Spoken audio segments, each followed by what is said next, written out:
Thanks for joining us, everybody. We're here to talk about Seller Velocity Conference 2023. It's going to be in New York City, October 11th and 12th.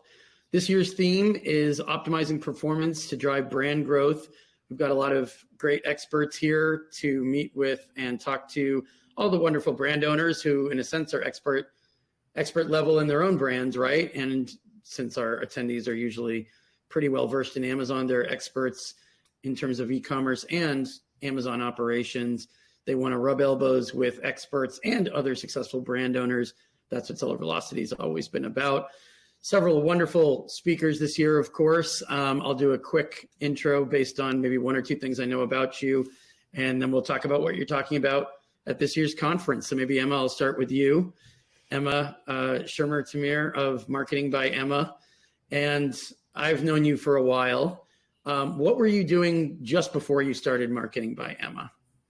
I was, my last job before Marketing by Emma was working for a health and wellness brand that was an e-commerce brand. And so I was doing sales and marketing for them, actually dipped my toes into the Amazon world, helping them get their products on there, and then started to transition into growing Marketing by Emma with my husband and business partner, Eris. Great. Yep. And at this year's conference, you'll be talking about listing optimization, but with a slightly different angle to it. Maybe you can just kind of give us the quick run through on that. Yeah. So, a lot of times for one reason or another, people find themselves with listings that just aren't performing like they should, either because they've been suspended and now need to find a way of reviving that listing, or because of competition or just lack of attention. It's not really up to snuff and where they anticipate that it could be. So we'll be diving into what you can do to really leverage the different pieces of real estate on your listing to be able to not only bring your listing back to where it was, but ideally accelerate it and get it moving in a really solid, positive direction.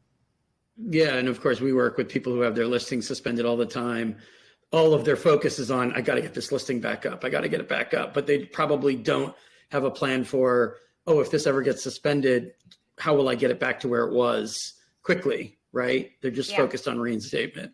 Yeah. And I mean, sometimes the reason why they were suspended is actually because of the way that they manage their listing. And so, how can you accommodate that to make sure that you're not misrepresenting your product and providing a negative experience, for example, but still wanting to make sure that you're marketing your product. So you don't want to talk about it too poorly so that people don't want to buy it. It's a delicate balance of how to market in an honest, authentic way, but one that's still going to drive the sales that you need to drive.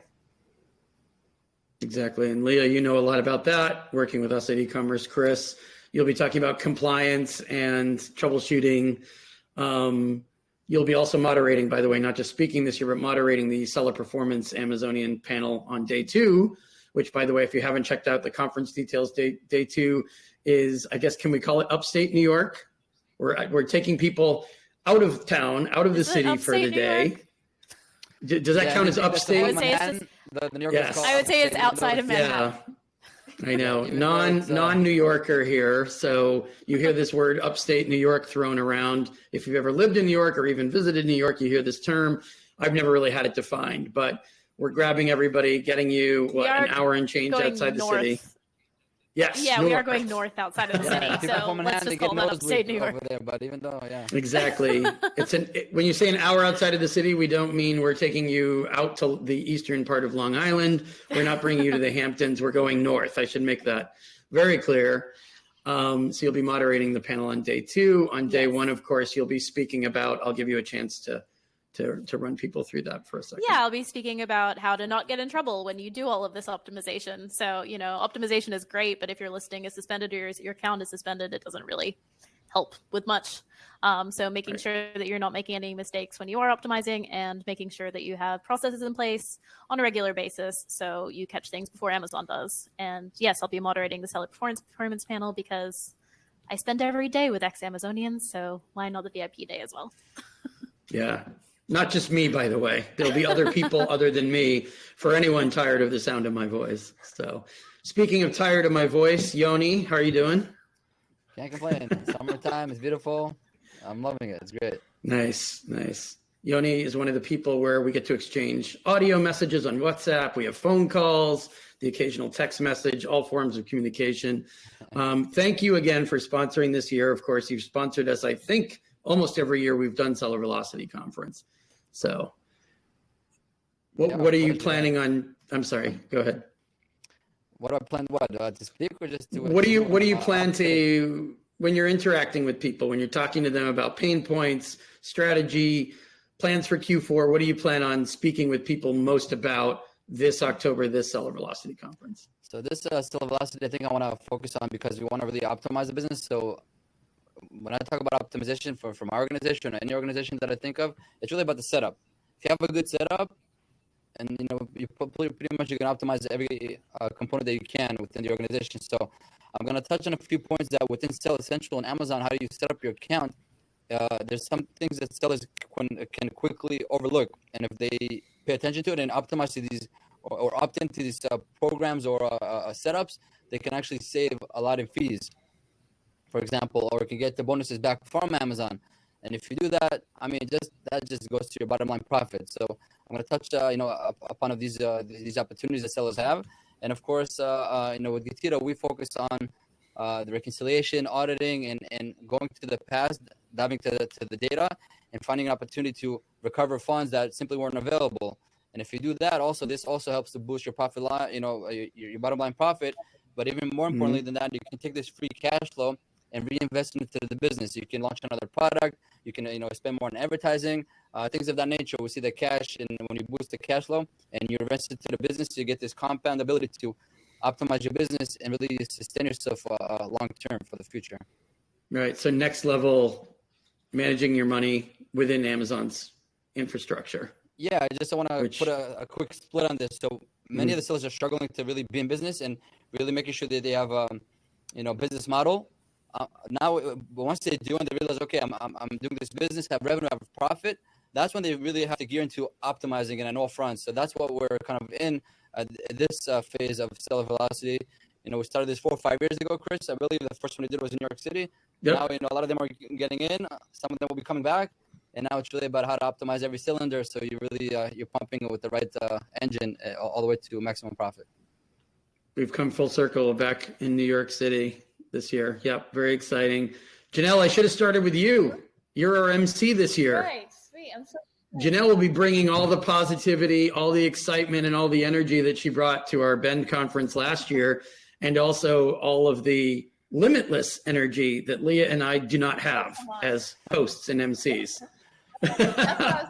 So you started you've done so much. Where do I start? You started in the nutritional science supplement space. What was your beginnings? Well, actually, I started with toys. So I owned a marketing agency. Toys. I was bored working with doctors and dentists and lawyers, and I came across an amazing sewing machine, like number 2 or how many years ago that was. And I was like, oh, wow.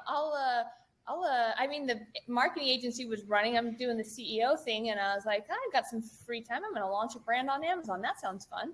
And I play the drums, so I thought I'd do drums. And so I started sourcing drums and I was ordering kits. And I just realized, man, this is expensive to ship drum sets to the U.S. And my business partner and the agency, my COO, I had mentioned to him what I was doing with my spare time. I think he wanted me to start dating, and I was like, no, I'm busy, actually starting another business. And he was like, oh. He wanted to start dating, you said? I should start dating. Everyone thinks I should date, right? But you were shipping drum sets, and that's like complicated stuff. Yeah. Who has time to date when you're supplying the world's drummers? It's really important.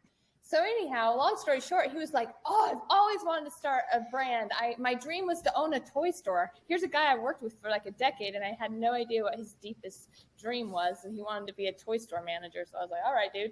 He's like, we should do toys. And I was like, you know what?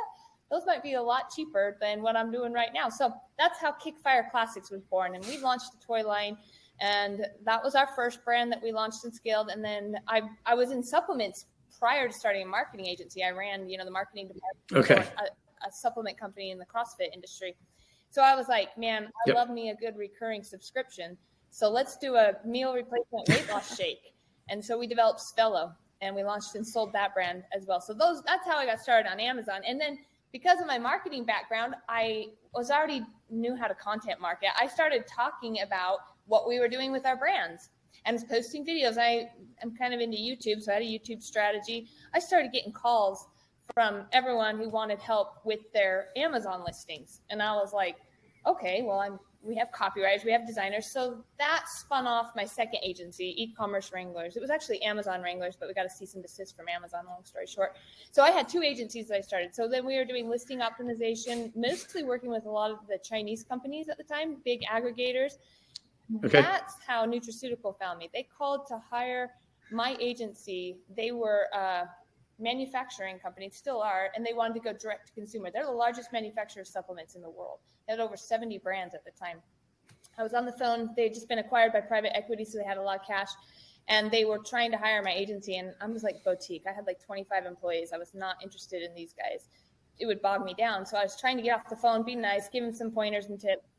And long story short, they asked if I would come in-house and build up their department, help them go D2C. And I told them they couldn't afford me. They told me that they had a lot of money. So we started negotiating, and I ended up Giving an offer you can't refuse. my team over there, built up their team. You smooth talked them. That's right. I should have asked for more because they didn't bat an eye. I thought, you know what, geez. Anyhow, I still have a lot of equity in that. I can see, I can see you talking your way through getting them to do exactly what you wanted them to do. Is that not how it played out? It's like, it's always in life. If you don't need something and they want you, you're going to get a really good deal, right? So it worked out really nice. Grew their business to 100 million on Amazon and exited. And I consult now. I still have my own brands. I started another company called Unifish. We're a partner with YouTubers, and we launch brands. I've done 4, 5, 6, and 7-figure launches just this year alone. Some are in the supplement space, some are in the gaming, motorcycle. You know all those. So that's what I've been. You do it all. No, I don't do it all. And on top of that, you can MC a conference because of your wit and charm and experience and entrepreneurial spirit and your overall personality and your energy level, most importantly. I literally just built myself a cold plunge over the weekend, and that's the thing I'm most proud about. Like all that stuff I just told you about. Like, wow. Oh, guys, guess what? I turned a chest freezer into a cold plunge. Go look on Facebook. It is, and here's the thing that gets me most excited. The one I wanted to buy was $10,000, and I built this for $1,500. That's my biggest accomplishment. You saved a lot of cash. Yeah, it's all about the setup. Yeah. How many of us saved $8,500 in 2 days last weekend? Maybe we did. You take I saved $10,500 by deciding not to cold plunge at all. I know. Yeah. Good answer. Anyhow. That's a good segue over to you, Bradley, Helium 10's Chief Brand Evangelist. Well, I'm sorry. Go ahead. Real quick, Chris. Am I supposed to speak? Because I thought I was just emceeing because I don't want people to get sick of it. You're our MC this year. Okay. I didn't want to. Yeah, but you're going to have anecdotes, witty stories, jokes. Yeah. We know that everything you bring entertainment level is professional grade, and you're going to keep the crowd alive. Even on day one is our conference day, right? The panels day, the funner day, the activities day, so-called, is day 2. That's the upstate New York day. Day 1 will still be fun because you are our MC this year, and we know you're going to keep that crowd alive. We've got a great event space in Midtown East for those of you who haven't been to New York before. I'm game. Yeah. I can't wait. So you'll have plenty to do. Don't worry. Yeah. We also have an espresso machine on site, so that will help too. Yes. So you'll be talking even faster than you are right now. And if people get tired, we'll cold plunge them. It wakes you right up. Yeah, exactly. We're going to do that right in Midtown Manhattan. It's going to be, a media event. We'll invite the press.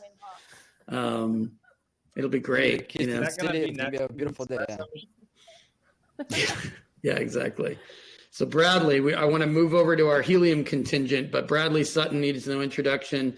Chief Brand Evangelist. What I like best in the bio that we have about you, well, 2 things actually. 1, you were selling auto parts at age 19. You started.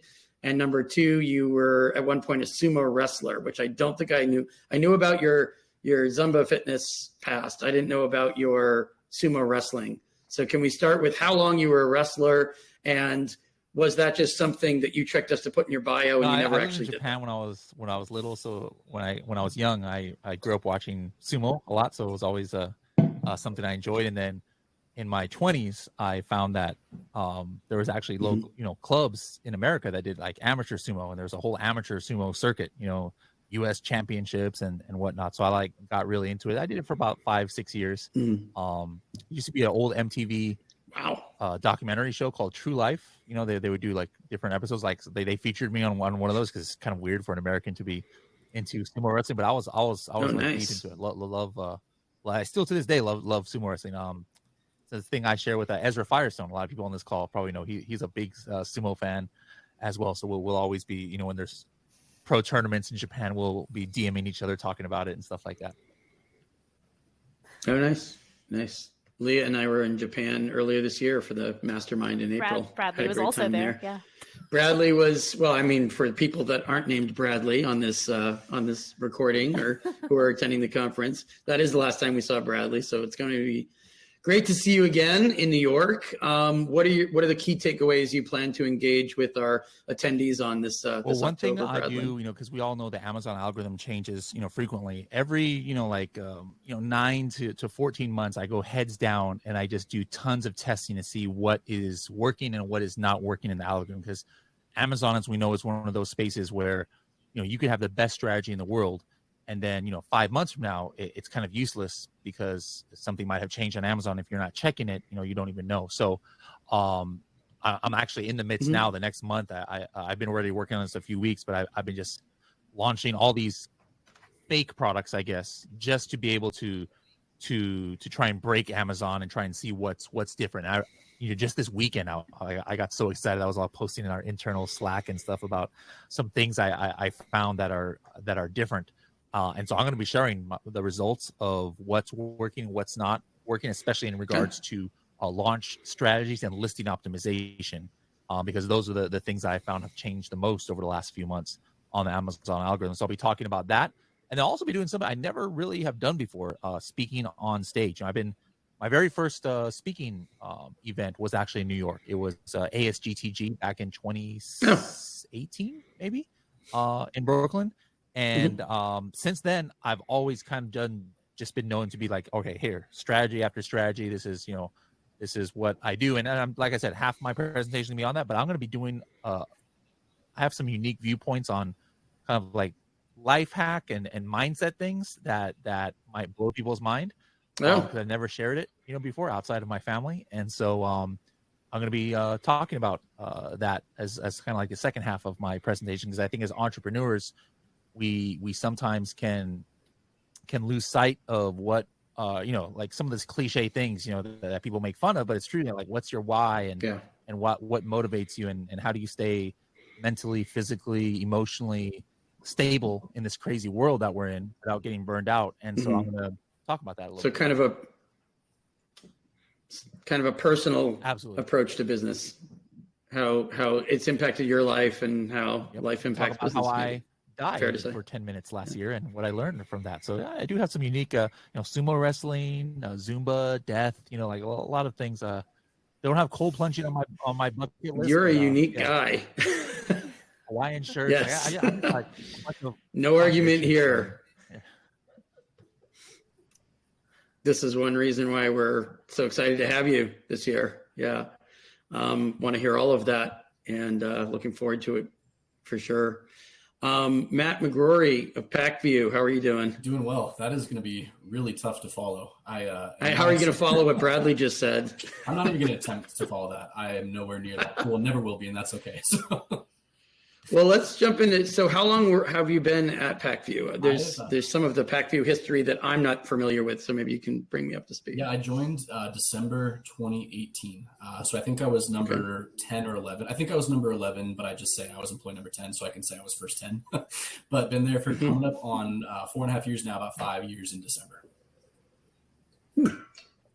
Great. And what do you plan to share with our attendees this year at Solar Velocity in October in Manhattan? I'm going to talk about, from an advertising perspective, just kind of the hot button topic right now, or hot button issue, which is kind of what we're referring to as next level or next generation data. So for Amazon specifically, that's Amazon Marketing Cloud, and a little bit about their new hourly Amazon Stream data. So I've been my career at Amazon was there for about 4 years. Then after Amazon, went to a few different large CPG companies and worked on their AMS, AMG. I know there's the old antiquated acronyms at this point, but this AMC, Amazon Marketing Cloud data, is the data that people have been asking for in this industry for 10 plus years. And it's just really, really exciting to see how powerful it is, the capabilities that it gives advertisers. I mean, it literally allows you to visually track the customer journey on Amazon and to find the correct combination of different ad types, copy, creative things like that to drive the best possible CX and the best possible performance of your advertising campaigns. We've seen some clients that have seen 10, 15, 25x improvements in things like click-through conversion, return on ad spend. So it's just if it's leveraged correctly, it is pretty much the most powerful data in the e-commerce industry right now from an advertising perspective. So we're going to be talking about what it is, and then more importantly, how you can use it to improve your strategy. Yeah, and just one follow-up question: have you talked to people who aren't doing any of these things, who are suffering, and then you just say, "Oh, it's because you're not doing," insert what I just said? Yeah, it's funny. It's like I think when a lot of the ad tech providers popped up in 2018 to 2020. Any brand who was not using those at the time, they could get by using just the Amazon ad console. I think now you pretty much have to have some sort of advertising technology to compete. I think we're going to be in the same spot with Amazon Marketing Cloud in just a few months from now, where if you're not using it, you're probably going to be left behind or finding it harder and harder to be competitive. So we do talk to quite a few advertisers, both sellers and 1P vendors that are still a little bit wary of Amazon Marketing Cloud. They're not sure how to use it. They're not sure if there's a cost associated with it, or they just don't really understand how it fully works. So even though that it's been around for about a year at this point, or maybe a little bit more, and there's pretty good usage in the industry, I think it still is just massively underutilized and feels like a huge opportunity. So we do still see quite a few people that are not using it, and of course, the advice is it's free. Just get started, test it out. Even if it's not revolutionary for your business, it's still going to give you pretty incredible learnings right away about how to drive the best CX for your customers and the best performance of your advertising. Yeah, I'm expecting there'll be a lot of conversations in a variety of networking situations about, hey, what could I have been doing? Not that you can go back in a time machine, but what could I have been doing 5 years ago, 2 years ago that I need to start doing right now because I've already missed out on a certain amount of revenue. And maybe when everyone was flush with cash, they didn't notice it right away, but things are more starkly competitive now and they notice it faster. That's my personal take, but totally. And I'm sure we'll have a lot of that. And as we've seen with you, Amazon is only going to continue to get more and more competitive over time. That's just kind of the nature of the beast. And so I think that AMC, Amazon Marketing Cloud, or just kind of collectively this next generation data is going to be kind of critical to any future advertising success. For sure. Looking forward to hearing you speak at Seller Velocity. Last but not least, Joe Kovacs of BrandGuard. Speaking of dealing with competition, right? You and I have had numerous conversations about the right ways and wrong ways people try to deal with competitors, resellers, people who may or may not be authorized to sell your stuff on Amazon, people who may be counterfeiting your stuff on Amazon. Could you give us just kind of a quick run through of what you're doing at BrandGuard and also what you plan to talk about at Seller Velocity 2023? Yeah, absolutely.